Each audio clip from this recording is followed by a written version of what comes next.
আমি ওই অবৈধ অর্থ নাই, আমি টাকা খরচ করতে পারবো না। মানুষের ভালোবাসা বিশাল ভাবে পাচ্ছি, দলে দলে আমার বাসায় লোক যাচ্ছে, ফোন করছে, ফোন করে বলতেছে কর্নেল সাহেব আপনাকে আমরা চাই। যেটা একটা হীনকর কাজ, যেটা স্বৈরাচারী হাসিনাও করে নাই, সেই কাজগুলো দু একজন প্রার্থী করছেন। এবং এতে কি হচ্ছে, মানুষ বুঝে যাচ্ছে যে আসলে এরা সব জনগণের বন্ধু না। যদি এত জনপ্রিয়ই হন তাহলে আপনি ভয়ভীতি দেখান কেন? যদি এত জনপ্রিয়ই হন, আপনি মোল্লা এবং ইমামদের যাদেরকে আপনি শাড়ি দিচ্ছেন, লুঙ্গি দিচ্ছেন। আপনি তো এই এলাকার যে ঢাকা 2 আসন অর্থাৎ 2 আসনে কিন্তু নির্বাচন করছেন, তো বিএনপি থেকে মনোনয়ন প্রত্যাশী। এই এলাকা নিয়ে আপনার কি কি ভাবনা রয়েছে? এই ঢাকা 2 আসনে বিশেষ করে যে কেরানীগঞ্জ রয়েছেন, সেই সাথে সাভারের 3টি ইউনিয়ন করেছেন, এই অঞ্চলের সাধারণ নাগরিক নিয়ে বা সাধারণ জনগণকে নিয়ে আপনি কি ভাবছেন? অনেক ধন্যবাদ। আমি যে ভাবনাগুলো এই এলাকা নিয়ে আছে, দেখুন, প্রথমত এই এলাকার যত সমস্যা আছে সেই সমস্যাগুলো দূর করার চেষ্টা করব ইনশাআল্লাহ। যদি আল্লাহ তৌফিক দেন আমাকে, জনগণের উসিলায় যদি আমি নির্বাচিত হই, প্রত্যেকটা সমস্যা, যেখানে রোগ আছে সেই রোগে যে ওষুধ প্রয়োজন সেটা দিব। সেটা কিরকম? ধরেন এই যে আমরা খেলার মাঠে আছি, এই মুহূর্তে কলাতিয়ার একটা নাম করা খেলার মাঠ, কিন্তু অবস্থা দেখেন, এই মাঠের জন্য কিন্তু প্রচুর বরাদ্দ আসে। এই বরাদ্দগুলো কোথায় যায়? মাঠের কেন এই দুরবস্থা? এই যারা খেলছে তাদের গায়ে জামা নাই, তারা কোনো পরিকল্পিতভাবে ট্রেনিং নিচ্ছে না। এই খেলাধুলা যাতে কেরানীগঞ্জের ইয়াং জেনারেশন ভালোভাবে করতে পারে, জাতীয় পর্যায়ে আন্তর্জাতিক পর্যায়ে যেতে পারে, ফুটবল, ক্রিকেট, এই সমস্ত খেলাগুলোতে আমি গুরুত্ব দিয়ে কাজ করব। এক, ইনশাআল্লাহ। দ্বিতীয়ত, এই ইয়াং জেনারেশনকে নষ্ট করে মাদক কেন দেয় জানেন? দুর্নীতিপরায়ণ রাজনীতিবিদরা এই মাদক খাইয়ে তাদেরকে দুইটা কাজ কি করে। এক তো টাকা ব্যবসা, বিশাল টাকা পায় এখান থেকে। দ্বিতীয়ত, এই ইয়াং জেনারেশনকে যদি মাতাল করা যায়, তাদেরকে যা বলবো তাই শুনবে, খুন খারাপি থেকে শুরু করে সব করে। সুতরাং জিরো হয়ে যাবে ইনশাআল্লাহ, মাদক ব্যবসা জিরোতে চলে যাবে। দল আপনাকে নমিনেশন কেন দেবে? দল নমিনেশন দিবে সেটাই বলছি। কি কি করণের আমি দেখেন, এটা সংক্ষেপে বলে নেই। চাঁদাবাজি বন্ধ হবে, প্রশাসন দোরগোড়ায় চলে আসবে, সকল বরাদ্দকৃত অর্থ সরকারি, এটাই যথেষ্ট এলাকার উন্নতি করার জন্য। 1 পয়সা বেশি দরকার নাই। যদি সঠিকভাবে যে প্রজেক্টের জন্য যে টাকা আসে, নিজে না খেয়ে যদি সেগুলো কাজে লাগানো যায়, সেটা করা হবে। দল এই জন্য নমিনেশন দিবে আমাকে, আমার দৃঢ় বিশ্বাস বিএনপি ঘুরে দাঁড়াবে। এবার ঘুরে দাঁড়াতে হলে তাদের ঘুরে দাঁড়ানোর মতো লোক লাগবে। দুর্নীতিপরায়ণ লোকদেরকে দিকে ভালো কাজ করানো যাবে? জিয়াউর রহমানের স্বপ্ন বাস্তবায়ন করা যাবে? তারেক রহমানের স্বপ্ন বাস্তবায়িত হবে? পরিবর্তনের রাজনীতি করতে হবে। তারা নিশ্চয়ই সৎ, যোগ্য, ইমানদার এবং নেতৃত্ব দেওয়ার মতো যোগ্যতা সম্পন্ন, এলাকার মানুষের কথা বলার জন্য যে লোক আছে, সেই লোক যদি খোঁজে আমাকে দিতে হবে ইনশাআল্লাহ। আমি দৃঢ় বিশ্বাসী। এবং আমি সেই ব্যক্তি, যখন বিএনপির রাজনীতিবিদরা টাকা দিয়ে জেলখানায় যেত, পিজি হাসপাতালের ভিআইপি রুমে যেত, অনেক রাজনীতিবিদ আছে আমাদের এলাকারও, আবার সুবিধা হলে, পরিস্থিতি শান্ত হলে টাকা দিয়ে আবার বের হয়ে আসতো। আমি সেই সময় বিএনপিতে জয়েন করেছি, ত্যাগ, তিতিক্ষা, বিশাল রিস্ক নিয়ে 25 জন অফিসাররা জয়েন করেছিলাম আমরা। সুতরাং আমাদের ত্যাগ আছে, আমরা ক্লিন ইমেজ, ইনশাআল্লাহ আমরা।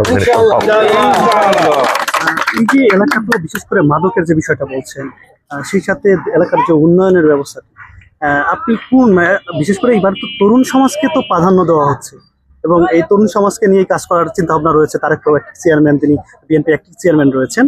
তো সেই জায়গা থেকে আপনি কি কোনো গ্রিন সিগন্যাল পেয়েছেন কিনা? অন্যান্য প্রার্থীরা যে বলছেন গ্রিন সিগন্যাল পেয়েছেন, এখানে তো হেভিওয়েট প্রার্থীরা রয়েছেন, আরো 2 জন রয়েছে। হেভিওয়েট বলতে আপনি কি বুঝান? হেভিওয়েট মানে কি? বড় চোর, বড় ডাকাত, 1000 কোটি টাকার মালিক। 1000 কোটি টাকার মালিক হলে হেভিওয়েট হয়ে যায়? হেভিওয়েট কাদেরকে বলবেন? সাংবাদিকরা, যে সৎ, যোগ্য এবং নেতৃত্ব দেওয়ার ক্যাপাসিটি আছে, ভালো কথা বলার। আমি কর্নেল হক, আল্লাহ রাব্বুল আলামিনের রহমতে, আমি শুধু কেরানীগঞ্জের নেতা নই, আল্লাহর রহমতে যদি সংসদে যাই, এই সত্য কথাগুলো বলার সাহস আমার আছে এবং সারা বাংলাদেশের উন্নতির জন্য আমি চিন্তা করব। সুতরাং হেভিওয়েট কাকে বলবেন?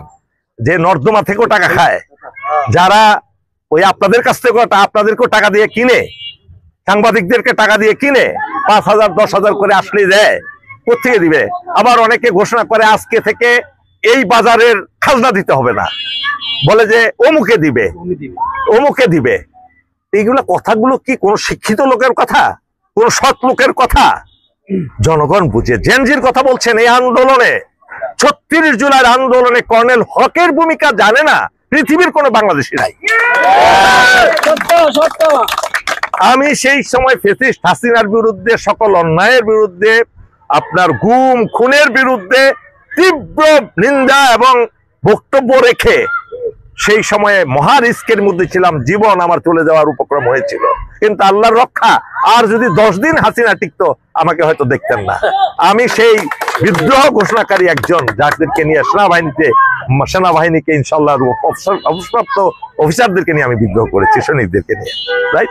আমরা ইতিমধ্যে দেখেছি বেশ কিছু জায়গায় যে বিএনপির যে ভারপ্রাপ্ত চেয়ারম্যান রয়েছেন তারেক রহমান, তিনি ফোনের মাধ্যমে গ্রিন সিগন্যাল যেটি বলা হচ্ছে দল থেকে দিয়েছেন। ঢাকা 2 আসনের ব্যাপারে আপনাকে কোনো গ্রিন সিগন্যাল দিয়েছে কিনা, বা আপনি আশাবাদী কিনা, আপনাকে হয়তো বা এরকম কিছু দিয়েছে বা আমি তো বার্তা পেয়েছেন কিনা? আমি তো এটা বিশ্বাস করি না আপনি যেটা বললেন। আমি দেখেছি দলের পক্ষ থেকে স্পষ্টভাবে সাংবাদিক সম্মেলন করে বলা হয়েছে যে কাউকেই এই ধরনের নমিনেশন দেওয়া হয় নাই। আমাদের শ্রদ্ধেয় রিজভী ভাই বলেছেন, সেক্রেটারি জেনারেল বলেছেন, সবাই বলেছেন যে আমরা পর্যালোচনা করে যারা যোগ্য সৎ তাদেরকে আমরা নির্বাচিত করবো, নমিনেশন দিব। সুতরাং যদি ইন্ডিভিজুয়ালি গ্রিন সিগন্যাল কেউ বলে থাকে, আমি মনে করি মিথ্যা কথা বলছে। কেননা একটা গণতান্ত্রিক দল এটা কখনো করতে পারে না। গণতান্ত্রিক দল চিন্তা ভাবনা করে তারা মানুষকে নমিনেশন দিবে।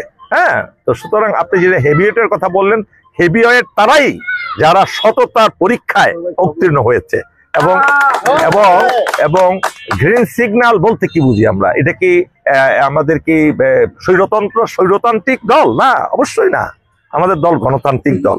সেই গণতান্ত্রিক দল হিসেবে অবশ্যই আমি মনে করি ইনশাল্লাহ কেরানীগঞ্জ থেকে যদি সব গুণ দিয়ে যাচাই করা হয়, আমার বিকল্প যদি থাকে তাকে বেছে নিবে। হ্যাঁ, আমার চেয়ে যদি যোগ্য থাকে। আর আমি যদি নমিনেশন দেওয়া হয় বা দল থেকে যদি অন্য কাউকে ঢাকা 2 আসনে নমিনেশন, সেই ক্ষেত্রে আপনি কি করবেন? সেটা এখন বলতে পারি না। দলীয় সিদ্ধান্ত কি হয় সেটা নিশ্চয়ই দল আমাকে জানাবে, আমাকে বলবে এবং আমার কথা শুনবে। তখন দল যেভাবে বলবে সেভাবে আমি ঠিক করে কাজ করব। আগামীতে আপনি কোন বিষয়টা নিয়ে ঢাকা 19 আসনের সব থেকে চ্যালেঞ্জিং মনে করছেন, যে এই বিষয়গুলো নিয়ে বড় একটি চ্যালেঞ্জিং এর মুখে পড়তে পারেন? কোন কোন বিষয়গুলোতে আপনাকে মনে হয় যে আমি সামনের দিকে, আপনি যদি নির্বাচিত হন, সেক্ষেত্রে কোন কোন বিষয়গুলো কাজ করলে আপনি চ্যালেঞ্জিং মুখে পড়বেন, এরকম ভাবছেন কি কি বিষয়? আমি কোনোটাই চ্যালেঞ্জ মনে করি না। কেননা আমি প্রথমেই যে কাজটা করব, যদি আল্লাহ আমাকে তৌফিক দেন, সুযোগ দেন, এলাকার দল মত বর্ণ আদর্শ নির্বিশেষে সকল মানুষকে আমি এক করে ফেলবো। যারা আমার বিরুদ্ধে ভোট করেছে তাদেরকে আমি সবার আগে দাওয়াত দিব, একসাথে বসবো, একসাথে চা খাবো, একসাথে বিরিয়ানি খাবো। বিরিয়ানি খেয়ে যখন আমি নির্বাচিত হয়ে যাব, তখন কিন্তু আমি শুধু আমাকে যারা ভোট দিছে তাদের নেতা না, আমি সবার নেতা, মানুষকে। সেখানে যারাই আমার বিরুদ্ধে ভোটে দাঁড়িয়েছে, আবার আমার বিরুদ্ধে বলবো না, সবাই জানানোর অধিকার আছে। যারা যারা দাঁড়িয়েছে বা সফল কাম হয় নাই, তাকে সকলকে নিয়ে প্রথম কাজটা করব। যদি সকলকে আমি এক জায়গায় আনতে পারি, সকল কাজ ইজি হয়ে যাবে। এবং আমি চাই ভ্রাতৃত্ববোধে বিশ্বাসী, ভালোবাসায় বিশ্বাসী, পারস্পরিক সুসম্পর্কের বিশ্বাসী। আমি কোনো হিংসা, অহংকার, মারামারি, কাটাকাটি, হত্যা, রাহাজানি এগুলোতে বিশ্বাস করি না। আমি দস্যুবৃত্তিতে বিশ্বাস করি না। আমি ওই চাঁদাবাজি করে মাস্তানিগিরিতে বিশ্বাস করি না। আমি সাধারণ মানুষের জন্য সবচেয়ে বেশি কাজ করব। চ্যালেঞ্জিংটা হলো কেরানীগঞ্জের 90% লোক কোনো শিক্ষার আলো দেখে নাই। 90% লোক আমি বলছি। আপনার ঘরে আপনি পুরো কেরানীগঞ্জ ঘুরে হয়তো 1-2 সরকারি কর্মকর্তা পাবেন। কেন? ঢাকার পাশে থেকে এটা করা হয়েছে, যাতে কেউ ওই দুর্নীতিগ্রস্ত নেতাদের বিরুদ্ধে কথা না বলে। শিক্ষিত হলে তো কথা বলবে, বুঝে ফেলবে। শিক্ষিত পারে না। আমি এই জায়গাটা সবার আগে হাত দিব। সবাইকে আমি অন্তত পক্ষে প্রত্যেক ঘর থেকে যাতে একজন করে সরকারি যে কোনো ইয়েতে পদে যেতে পারে, সেই ব্যবস্থাটা করবো। একটা ঘর থেকে যখন ইভেন একটা সরকারি পিয়নও হয়, তার কিন্তু চোখ খুলে দেয়। একটা পিয়নের সাথে দেখা হয় সেক্রেটারিদের, মন্ত্রীদের, তখন সেই আলোতে সে আলোকিত হয়ে যায়। আমার কথা হলো, সরকারি চাকরি মানেই আপনি আলোকিত করে ফেললেন দেশটাকে, এলাকাকে। সেই কাজটায় হাত দিব, যাতে যারা অবহেলিত জনগোষ্ঠী, কৃষক, শ্রমিক, এই জিনিসটা সবার আগে আমাদের দেখা দরকার। আমাদের সংবিধান বলছে কৃষক শ্রমিকের মুক্তির জন্য দেশে কাজ করা হবে, আমি সেটাই করবো ইনশাআল্লাহ। আপনি বিভিন্ন ধারে ধারে যাচ্ছেন এবং তারেক রহমানের 31 দফা যে বাস্তবায়নের লক্ষ্যে কাজ করে যাচ্ছেন, আপনি সাধারণ মানুষের কিরকম সাড়া পাচ্ছেন? ব্যাপক সারা। কিন্তু দুঃখজনক হলে কি জানেন, যারা অবৈধ অর্থের মালিক, একেবারে চুরি দাঁড়ি লুটপাটের টাকা, সমানের টাকা বিলাচ্ছে, আমাকে পোস্টার লাগাইতে দিচ্ছে না, আমার সাথে যারা আছে তাদেরকে রাতের বেলা গিয়ে ভয় দেখানো হচ্ছে, মামলা মোকদ্দমা দিচ্ছে, নানা ধরনের সন্ত্রাসী কার্যক্রম চালাচ্ছে, যেটা একটা হীনকর কাজ, যেটা স্বৈরাচারী হাসিনাও করে নাই। সেই কাজগুলো দু একজন প্রার্থী করছেন, এবং এতে কি হচ্ছে, মানুষ বুঝে যাচ্ছে যে আসলে এরা সব জনগণের বন্ধু না। যদি এত জনপ্রিয়ই হন, তাহলে আপনি ভয়ভীতি দেখান কেন? যদি এত জনপ্রিয়ই হন, আপনি মোল্লা এবং ইমামদের, যাদেরকে আপনি শাড়ি দিচ্ছেন, লুঙ্গি দিচ্ছেন, পাঞ্জাবি দিচ্ছেন, পায়জামা দিচ্ছেন, খাজনা মাফ করে দিতেছেন, ঘরে ঘরে গিয়ে প্রতিশ্রুতি দিচ্ছেন, আপনি ক্ষমতায় আসার আগেই এগুলো করতেছেন, শুধু আবার আপনার অপোজিশন যখন না থাকবে তখন তো আবার আপনি চাঁদাবাজিতে লিপ্ত হবেন। তো এগুলো প্রতারণা মাত্র। হ্যাঁ, আমি মনে করি, দেখেন, এই প্রতারণা থেকে জনগণ বুঝতে পারছে। এই যে আপনি দেখেন, পুরো কেরানীগঞ্জ ঘুরেন, একটা গাছও রাখে নাই যাতে আরেকজন একটা পোস্টার লাগাইতে পারে, বিলবোর্ড লাগাইতে পারে। আপনি দেখবেন আমারটা লাগানোর সাথে সাথে ফেলে দেয়। তো এত ভয় কিসের রে ভাই? যদি আপনি এত জনপ্রিয় হন, হ্যাঁ, তাহলে ভয় কিসের? আপনি তো ঘুমায় ঘুমায় পাশ করার কথা। আবার বলি আপনাকে, যদি মনে করেন আল্লাহ আমাকে 5 বছরের জন্য সুযোগ দেয়, এরপরে যদি আমি ইলেকশনে নাও দাঁড়াইতে চাই, লোকজন গিয়া ঘর থেকে বের করে নিয়ে আসবে আমাকে, সেই কাজে আমাকে 1 পয়সা খরচ করতে পারি, আমি এখনো করি না। আমি ওই অবৈধ অর্থ নাই, আমি টাকা খরচ করতে পারবো না। মানুষের ভালোবাসা বিশাল ভাবে পাচ্ছি।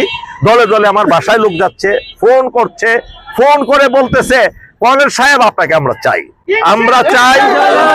দুর্নীতি মুক্ত কেরানীগঞ্জ, আমরা চাই মাদক মুক্ত কেরানীগঞ্জ, আমরা চাই সন্ত্রাস মুক্ত কেরানীগঞ্জ, আমরা আপনাকে ছাড়া আর কোনো অল্টারনেটিভ দেখি না।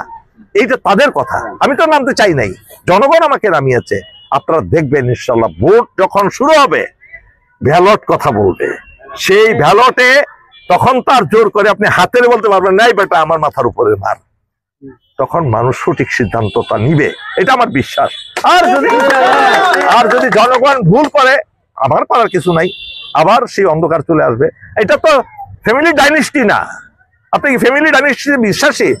কেন্দ্রে না হতে পারে, এটা সারা বিশ্বে আছে। বুশের ছেলে প্রেসিডেন্ট হয়, সেইখানে বাংলাদেশে হবে, কিন্তু এলাকায় আপনার চেয়ারম্যানের ছেলে চেয়ারম্যান হইতে হবে, এমপির ছেলে এমপি হইতে হবে।